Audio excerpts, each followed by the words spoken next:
русия ба ҳадафи тақвияти марзҳои шимолии худ дар баробари таҳдидҳои террористӣ рӯзи 19 декабр та як маросим ба нирӯҳои қудратии Тоҷикистон таҷҳизоти низомии нав ва ҷумла таҷҳизоти мухобиротӣ, зидди ҳавоӣ ва мошинҳои зирехпӯш ва чархболҳо додааст.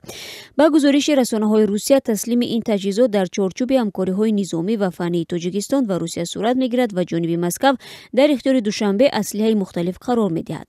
طبق گزارش وزارت دفاع روسیه تسلیم تجهیزات نظامی نو به تاجیکستان سبب افزایش توانمندی‌های نظامی نیروهای نظامی تاجیکستان در برابر تهدیدهای تروریستی و همچنین تقویت محافظت از مرزهای تاجیکستان با افغانستان می‌شود.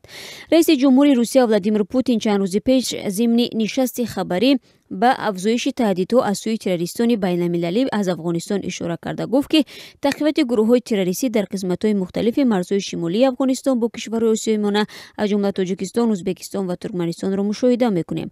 رئیس جمهور روسیه همچنین از افزایش شماره افراد گروه‌های تندرو در افغانستان نگرانی کرده بود. تاجیکستان با افغانستان حدود 1400 کیلومتر مرز مشترک دارد و مقامات تاجیک بارها نگرانی خود را از تهدیدهای امنیتی از آن سوی مرز بیان کردند.